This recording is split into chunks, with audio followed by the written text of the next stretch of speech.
Kemudian bracing period biasanya sih ini cukup fleksibel. Rata-rata saya menganjurkan 2-3 minggu, tapi selalu pesan saya kepada keluarga pasien adalah jangan dipaksakan. Jangan dipaksakan, jangan sampai si anak berontak. Kalau anak sudah berontak itu justru lebih susah. Lebih baik pendekatannya pelan-pelan, dikasih kesadaran. Dan saya selalu bilang sama pasien saya, kamu pakai brace memang nggak nyaman, tapi percaya deh, jauh lebih nggak nyaman kalau kamu harus kita operasi. Pakai brace umur 16-18 kita buka, kalau kamu operasi, si pen itu akan ngikutin kamu seumur hidup. Itu. Kemudian weaning saya lakukan kalau resultnya sudah 4. Kemudian pemantauan pasca penghentian itu biasanya saya masih ikutin sampai 2 tahun. Selama dia tidak bertambah lebih dari sudut awal, saya anggap brace ini masih berhasil. Nah, ini contoh brace pada pasien saya. Ini ketika brace check visit, kita lihat sudut awalnya ini 27 derajat di atasnya, di bawahnya 44 derajat. Kemudian pasca kita lakukan bracing, kita lihat sudutnya ini menjadi 16 dan 16. Secara koreksi, dia mendapatkan koreksi 41% untuk kurva torakalnya. Secara lumbal, dia mendapatkan koreksi 64%. Tadi syarat brace yang bagus kalau bisa in brace correction-nya minimal 30%. Nah, ini secara COP nih bagus nih. Tetapi lagi-lagi COP ini bukan yang utama. Kita harus memperhatikan keseimbangan. Di pasien ini kita lihat bahwa pasien ini ternyata masih miring ke kiri nih tubuhnya nih. Bahunya juga masih miring. Kemudian kalau kita lihat koreksi rotasi di punggung bawah di lumbal ini nih tulang punggungnya masih rotasi sehingga belum optimal. Nah, pada pasien ini brace-nya harus kita lakukan modifikasi. Apa saja yang bisa kita lakukan? Yang pertama kita lihat di bawah ini nih pelvisnya nih belum level. Jadi pelvisnya masih tilting, kakinya masih nggak sama panjang, kaki yang kiri lebih pendek daripada kaki yang kanan, dan pasien ini tubuhnya miring ke sebelah kiri. Maka yang kita lakukan hal yang pertama adalah kita ganjel kakinya. Kita ganjel kakinya dengan harapan pelvisnya menjadi lebih level, bahu kiri yang pendek juga menjadi lebih tinggi, dan keseimbangan yang jatuh ke kiri ini akan terdorong ke kanan. Kemudian kalau kita lihat padding di lumbal ini, tadi kan rotasinya kurang. Nah, padding ini biasanya kalau kita mau koreksi rotasi, kita taruh dia lebih ke posterior, lebih ke belakang. Jadi kalau paddingnya persis di samping, biasanya koreksi secara rotasional itu kurang bagus. Jadi biasanya saya minta geser agak ke belakang. Jadi di sisi posterolateral di belakang dan samping, supaya kita bisa mendapatkan koreksi di bidang rotasi juga. Kemudian kalau kita lihat di sini, padding yang untuk torakal, ini penekanannya belum benar. Tadi apex-nya kita harus tekan di,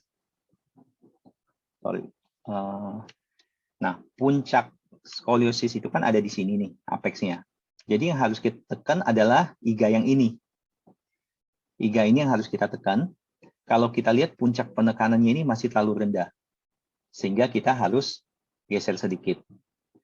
Kemudian untuk menurunkan bahu yang kanan ini bisa kita pendekkan. Atau trimline yang kiri kita naikkan. Tergantung seberapa jauh si trimline ini sudah menekan ketiak. Kalau ini ternyata masih bisa kita naikkan, biasanya kita naikkan sedikit. Untuk membantu mengangkat bahu yang sisi kiri. Ini contoh yang kedua. Ini pasien tadinya 34 derajat. Kita lakukan brace. Dia sisa 5 derajat. Koreksinya sekitar 85%. Kalau kita lihat, ini koreksinya cukup bagus, 85%. Dan secara keseimbangan, ini secara koronal bagus. Kemudian secara keseimbangan bahu juga bagus. Kemudian secara rotasi, kita lihat spinosusnya pasien, tulang yang di tengah ini sudah di tengah-tengah. Maka kita katakan brace ini cukup bagus. Nah, memang saya kebetulan lupa save foto dari sampingnya. Kalau foto dari samping, kita bisa lihat keseimbangan secara sagital. Dari samping, apakah sudah terbentuk bungkuknya tulang punggung atas dan kelengkungan dari tulang punggung bawah. Sekian dari saya, terima kasih. Oke, thank you Dr. Pedi untuk penyampaian materinya. Saya serasa kuliah pagi nih, Dok. Yang lain-lain juga dapat kuliah pagi dan setiap kali kalau event dengan Dr. Pedi, kita para pengurus tuh mendapatkan ilmu baru ya. Jadi kita juga belajar sesuatu yang baru mengenai skoliosis. Oke, kita akan langsung masuk ke sesi Q&A. Bagi yang mau bertanya, silakan, udah ada beberapa pertanyaan di chat room. Dan nanti juga kalau yang mau bertanya secara langsung juga boleh, tapi harus on cam ya. Oke, mungkin saya mulai dulu dengan yang mau bertanya secara langsung. Oh ya, sorry. Untuk yang ada pertanyaan untuk Ibu Yulia atau Pak Subagio juga boleh ya ditulis di chat room. Oke, ada yang raise ya. Silakan Bu Erin kalau mau bertanya secara langsung boleh unmute. Halo, selamat pagi Bu Susan, Dr. Pedi. Izin bertanya, tadi saya udah masukin juga di chat room juga. Gini dok, kalau kasus anak saya itu kan dia derajatnya sebenarnya udah cukup tinggi, di bawahnya itu lumbarnya itu 54, atas itu 45. Saya sekarang memang saya lagi pakai bracing dulu nih dok. Harapan saya ya mungkin memang kalau brace nggak mungkin bisa cepet ya dokter, kita tetap pantau tuh per 3 sampai 6 bulan pertama saya tetap pantau gitu. Kita tidak menutup kemungkinan juga sih Bu Susan untuk misalnya worst come to worst-nya operasi atau segala macam.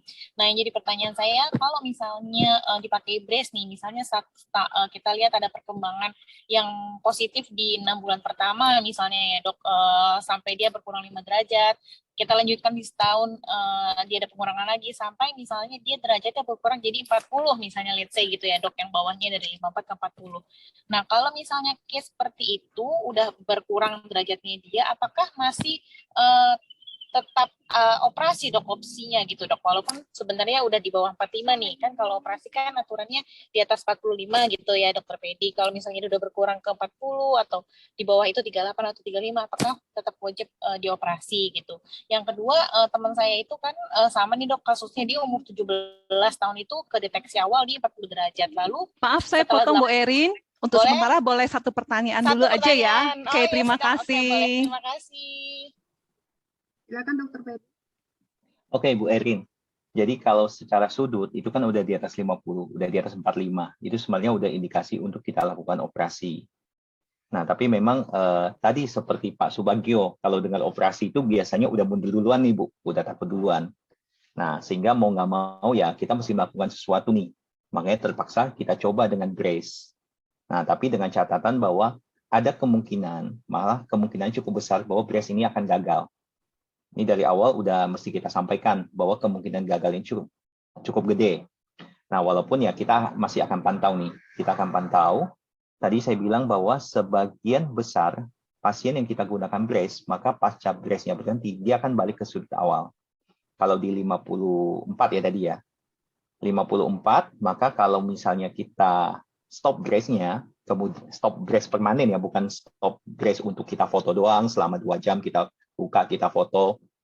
Nah, ketika dia stop permanen, seiring dengan waktu dia akan balik lagi ke sudut awal biasanya. Nah, kalau tadi dikatakan bahwa kalau sudutnya di atas 45 derajat, maka chance untuk dia tetap tambah berat itu masih 80%. Gitu. Nah, kecuali kalau anaknya Bu Erin nih kebetulan termasuk yang sebagian kecil pasien yang ternyata pasca brace dari 50 menjadi 40 dan 40 permanen. Nggak nambah bengkok-bengkok lagi gitu. Nah, itu mungkin saja kita bisa menghindari operasi. Tapi kemungkinan itu cukup kecil, Bu. Jadi ya hati-hati, pantau, jangan terlena. Jangan, saat ini ketika sudah in brace bagus nih, 40 nih. Udah nyantai aja gitu. Nah, nanti malah jadi masalah gitu. Oke, baik dok. Kalau usia itu menentukan juga riser nggak sih dok? Menentukan, Bu. Menentukan. Jadi kematangan tulang itu bisa kita nilai dengan macam-macam. Bisa cara klinis, satu dari usia, dari pertambahan tinggi badan, dari kapan dia mulai menarche, pertama kali dapat mensnya, kemudian tanda-tanda pertumbuhan seks sekunder. Misalnya pertumbuhan payudara, itu bisa kita jadikan indikator menilai kematangan tulang. Kemudian riser sign itu hanya secara radiologis, cara ronsen. Gitu. Karena kadang susah juga buat dokternya cowok, terus tiba-tiba dokternya bilang, saya pengen lihat dong tanda-tanda pertumbuhan seks sekunder kamu. Nah, itu kadang pasiennya suka agak-agak canggung gitu. Akhirnya ya udah kita tanya aja menarche-nya kapan, atau suara kalau laki-laki suaranya kapan pecah. Kemudian akhirnya kita nilai secara radiologis gitu dengan riser atau dengan Sanders. Oke, baik. Terima kasih Dokter Pedi untuk Oke, baik. Terima kasih jawabannya. dokter. Terima kasih. Oke, selanjutnya kita ambil pertanyaan dari chatroom. Jadi gantian ya, ada beberapa dari chatroom. Silakan Kak Flo untuk bacakan. Oke, baik. Ini adalah pertanyaan dari Dinda. Dinda dari Makassar. Terakhir ronsen itu tahun lalu, kurvanya sudah 120 derajat. Saat ini umurnya 26 tahun. Nah, apakah Dinda harus operasi atau masih ada harapan dengan penggunaan brace? Sudah 8 bulan ini kaki Dinda sering tiba-tiba kram dan tiba-tiba suka jatuh. Terima kasih untuk Dokter Pedi. Silakan dokter. Jawabannya iya, Dinda. Kita nggak punya pilihan lain. 120 derajat, umur 26 tahun, nggak ada tempatnya untuk kita lakukan brace. Secara sudut nggak masuk, secara usia nggak masuk. Itu. Ini sudutnya udah severe, cepat-cepat berobat, Dinda. Operasinya udah susah banget nih, 120 derajat. Oke, semoga menjawab ya. Selanjutnya kita dari yang live dulu. Silakan Ibu Ida Avesta, bisa bertanya langsung.